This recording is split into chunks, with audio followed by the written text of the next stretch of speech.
किया है। आपने ऐप उसके डाउनलोड कर लिया है? जी सर, कभी किया था वो। अच्छा, बहुत अच्छा काम किया आपने, बहुत ही अच्छा काम किया। आप कृष्णा यादव जी क्या व्यवसाय करते हैं? जी सर, मैं वर्तमान में बीडीसी का चुनाव जीता था। हाँ हाँ।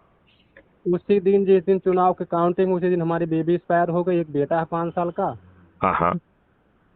तो इसीलिए चुनाव छोड़ के इसमें मुंबई में एक जॉब कर रहा हूँ सर। किस चीज का जॉब कर रहे हैं? सर यही है, जैसे सिक्योरिटी लाइन में है।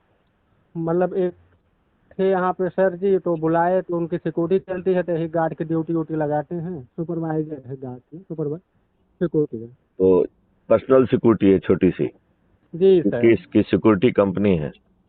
नहीं सर, वैसे है।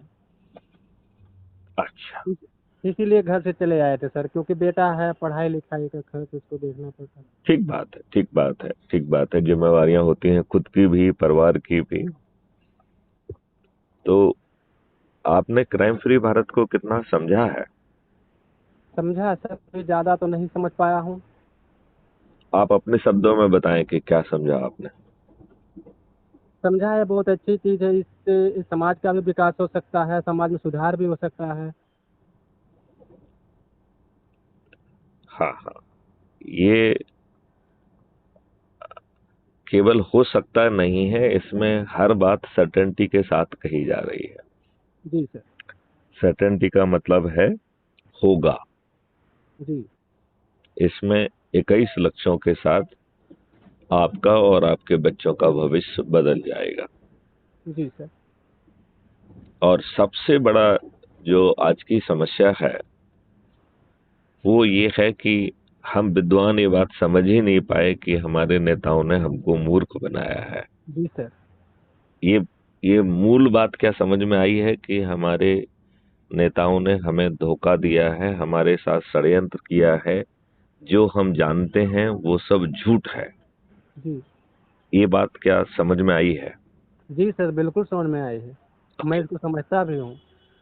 आपको क्या ये मालूम है कि जिस समय आपने इन दुष्ट राजनेताओं ने षड्यंत्र पूर्वक अंग्रेजों की शर्तों पर सत्ता का हस्तांतरण स्वीकार किया, उस समय अंग्रेज इतने डरे हुए थे कि उन्होंने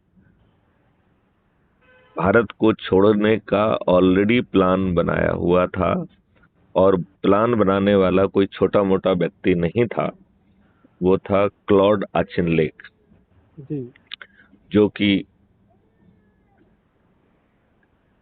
कमांडर इन चीफ था इंडियन आर्म फोर्सेस का, अंग्रेज। जी। जी। राइट। भारत में चारों तरफ जो बगावती तेवर थे उनको देखते हुए एक एग्जिट प्लान उसने बनाया कि चंद मुट्ठी भर अंग्रेजों को लेके हम कैसे भागेंगे। जी। और उसे लॉर्ड बॉवेल ने स्वीकार किया।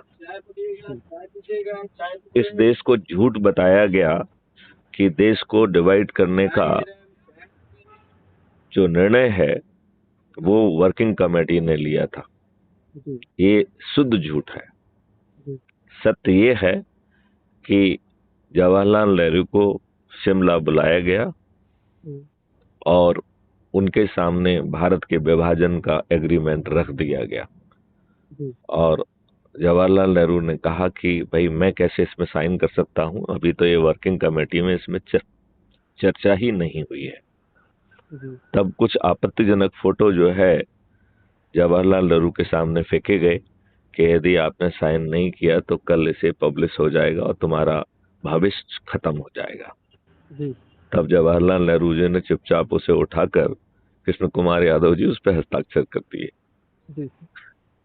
जिन्ना इसके बाद आया, तो जिन्ना किसी जिद, जो व्यक्ति सामने ही ना हो, क्या क्या वो किसी जिद को करने की स्थिति में होगा? नहीं सर। नहीं होगा। तो ये सब कहानी बनाई गई। राइट। 14 जून को जब इसे कांग्रेस के सेशन में पास कराने वाली बात हुई तो कांग्रेस सेशन में बवंडर मचा हुआ था। जी। लोग बाग जो है भारत के विभाजन के विपरीत थे उनके बारे में। तो विशेष तौर पर टंडन और सीमांत गांधी ने बहुत ज्यादा इस बारे में भला बुरा कहा। जी। और ऐसा लग रहा था कि ये भारत के विभाजन का जो एग्रीमेंट है ये फेल हो जाएगा, कांग्रेस इसे पास नहीं करेगी, राइट। उस समय परम पूज्य हमारे राष्ट्रपिता महात्मा गांधी ने बात कहना शुरू की कि भाइयों, हमारी जो वर्किंग कमेटी है उससे अच्छी तो वर्किंग कमेटी हो नहीं सकती है, जी लिहाजा इसने जो भी निर्णय लिया है हमें इसका साथ देना चाहिए। जी तो वर्किंग कमेटी का तो निर्णय ही नहीं था। जी तो इस तरीके से देश को धोखा देते हुए जिस महान व्यक्ति ने स्वयं कहा था कि इस देश का विभाजन मेरी लाश पर होगा, उसने उल्टा ही किया, राइट। और एक सिंधी जो है वो आमरण अनशन पर बैठा था, तो यही पूजनीय राष्ट्रपिता जी उसको जो है अनशन तोड़ने पहुंचे। मतलब स्वयं तो अनशन किया ही नहीं, कोई दूसरा कर रहा था उसको भी तोड़ने पहुंचे। जी तो इस प्रकार ये सत्ता का डरे हुए अंग्रेजों से उस समय हस्तांतरण स्वीकार किया गया, और वो भी उनकी शर्तों पर, जब वो बेहद ही डरे हुए थे और भारत छोड़ने का उन्होंने ऑलरेडी प्लान बनाया हुआ था। ये इस जी देश के साथ षड्यंत्र नहीं है क्या? बिल्कुल है सर।